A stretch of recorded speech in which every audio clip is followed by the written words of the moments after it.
Assalamualaikum warahmatullahi wabarakatuh. Hai, perkenalkan nama saya Indah Permatasari Hasan, biasa dipanggil Indah. Saya merupakan salah satu mahasiswi dari Fakultas Kesehatan Masyarakat, Departemen PKIP.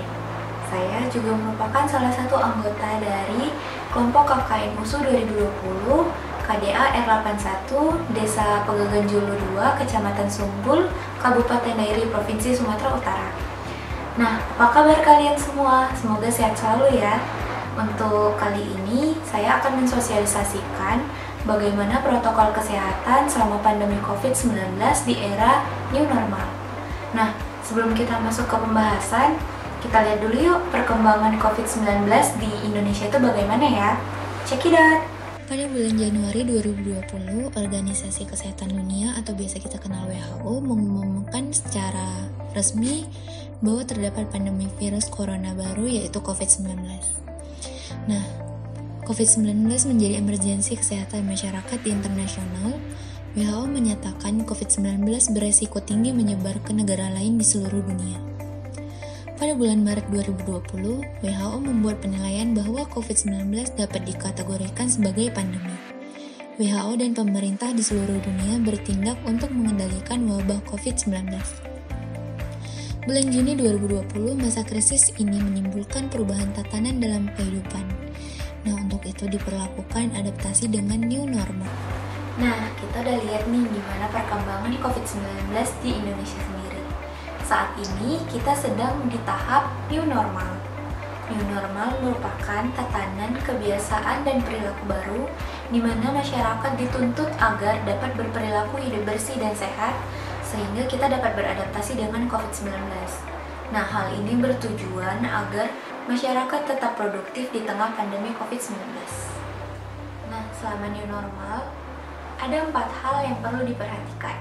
Yang pertama yaitu memperkuat daya tahan tubuh dengan tetap memperhatikan asupan nutrisi dan cairan dalam tubuh, serta menerapkan pola hidup sehat yaitu dengan istirahat yang cukup, rutin berolahraga, mengelola stres dengan baik dan benar, dan tidak merokok. Yang kedua, jangan memaksakan diri untuk keluar rumah apabila sedang merasa tidak sehat, terlebih memiliki gejala demam, batuk, pilek, sesak nafas, dan sakit tenggorokan. Yang ketiga, segera lakukan isolasi mandiri ketika merasa tidak sehat. Yang ketiga, segera lakukan isolasi mandiri ketika merasa tidak sehat. Hal ini akan melindungi orang lain dari risiko terpapar virus corona. Yang keempat, jangan lupa untuk menghubungi hotline COVID-19 untuk mendapatkan pengarahan yang lebih lanjut. Lalu, ada 6 kebiasaan yang perlu dibudayakan selama masa new normal. Yang pertama, rajin mencuci tangan pakai sabun. Yang kedua, menggunakan masker ketika keluar rumah. Yang ketiga, jaga jarak aman atau melakukan physical distancing dan menghindari kerumunan. Yang keempat, rutin olahraga. Yang kelima, makan makanan yang bergizi. Dan yang keenam, tidak merokok. Kali ini saya akan memberitahukan bagaimana cara menggunakan masker kain 3 lapis. Yang pertama, pastikan tangan kamu bersih dahulu ya. Jadi sebelum menggunakan masker, cuci tangan pakai sabun. Lalu yang kedua, ambil masker dengan memegang kaitannya. Lalu yang ketiga, cek masker apakah kotor atau ada kerusakan. Lalu yang keempat, sesuaikan masker dengan wajah kita. Yang kelima, usahakan masker itu menutup hidung, mulut, dan dagu. Lalu yang keenam, hindari menyentuh bagian depan masker. Yang ketujuh, masker hanya boleh digunakan 1 orang. Nggak boleh digunakan 2 orang atau berbagi dengan orang lain. Lalu yang ke-8, masker kain harus diganti per 4 jam. Nah, akan kita contohkan seperti ini ya. Nah, ini harus dipaskan ke wajah dan menutup hidung, mulut, serta dagu. Selain itu, hindari penggunaan masker apabila masker terlihat longgar. Lalu, hindari juga apabila masker terlihat rusak. Selain itu, jangan menggunakan masker di bawah hidung. Nah, masker harus digunakan menutup hidung, mulut, dan dagu.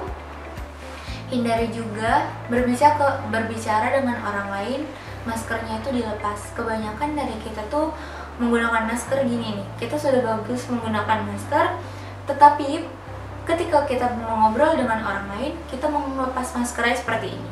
Jadi maskernya itu diletak di bawah dagu gitu. Nah, nggak boleh ya.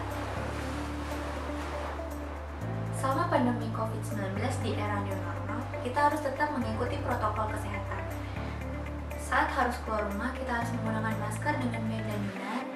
Lalu jangan memaksakan diri untuk keluar rumah apabila kita sedang merasa tidak sehat. Pakai baju lengan panjang seperti jaket atau kardigan. Lalu tidak perlu menggunakan aksesoris. Sebaik mungkin menghindari penggunaan cincin, gelang, atau aksesoris lainnya, karena di tempat-tempat aksesoris itu gampang dihinggapi virus. Lalu gunakan tisu apabila hendak menyentuh tempat-tempat umum seperti tombol lift, gagang pintu, atau mesin ATM dan sebagainya. Lalu selalu rajin menggunakan hand sanitizer atau mencuci tangan pakai sabun. Selain itu, saat keluar rumah, jangan terlalu sering menyentuh wajah sebelum kita mencuci tangan pakai sabun. Dan yang paling penting, harus tetap melakukan physical distancing atau menjaga jarak dengan orang lain. Ada beberapa hal yang harus kita perhatikan saat kita kembali ke rumah. Yang pertama, jangan sentuh apapun dan siapapun sebelum mencuci tangan pakai sabun. Lalu yang kedua, menyemprotkan disinfektan di barang-barang yang memungkinkan tertempel virus dari luar. Yang ketiga, mandi dan berganti pakaian bersih sebelum berkumpul dengan keluarga yang lain. Yang keempat, letakkan pakaian kotor yang kita gunakan saat keluar rumah dan pisahkan dengan pakaian kotor anggota keluarga yang lain. Lalu, segera rendam pakaian kotor kita dengan air deterjen. Yang kelima, buang barang atau kertas-kertas yang tidak penting ke tempat sampah yang tertutup. Selama pandemi COVID-19, sangat penting untuk kita tetap melakukan aktivitas fisik dan berpikir positif agar tetap menjaga imunitas tubuh. Pesan penting untuk kalian semua, yang pertama, tetap bersikap empatik apabila terdapat keluarga atau kerabat atau juga tetangga kita yang terkena COVID-19. Yang kedua, orang yang mengalami COVID-19 tidak melakukan kesalahan dan mereka pantas untuk mendapatkan dukungan dari kita semua. Yang ketiga, jangan menyebut orang yang terkena kasus COVID-19 adalah korban atau keluarga atau orang yang sakit. Mereka adalah orang yang menderita COVID-19 dan harus kita dukung. Yang keempat, penting untuk kita menjaga identitas seseorang yang mengalami COVID-19 untuk mengurangi stigma yang ada di masyarakat. Minimalkan menonton, mendengar, ataupun membaca berita COVID-19 yang membuat kalian panik ataupun tertekan. Lalu, carilah sumber yang terpercaya mengenai COVID-19, yaitu bisa dari WHO, Kementerian Kesehatan Republik Indonesia, maupun gugus cepat COVID-19. Nah, selain itu kita harus juga memperkuat cerita-cerita positif seperti cerita-cerita yang membangun dari orang yang telah terkena positif COVID-19, lalu mereka sembuh. Hal itu yang harus lebih kita kembangkan dengan orang lain yang harus kita ceritakan, sehingga membangkitkan semangat dan membuat kita tuh lebih tenang. Lalu menjaga kehormatan para pelayanan kesehatan dan semua keluarga ataupun masyarakat yang terkena COVID-19. Sekian dari saya, Indah Permatasari Hasan, dari kelompok R81 KKN USU 2020, Desa Pegagan Julu 2, Kecamatan Sumbul, Kabupaten Dairi, Provinsi Sumatera Utara. Semoga kita ada kesempatan untuk bertemu secara langsung, dan untuk kalian semua tetap jaga kesehatan dan menggunakan masker sesuai dengan protokol kesehatan. See you. Dadah. Assalamualaikum warahmatullahi wabarakatuh.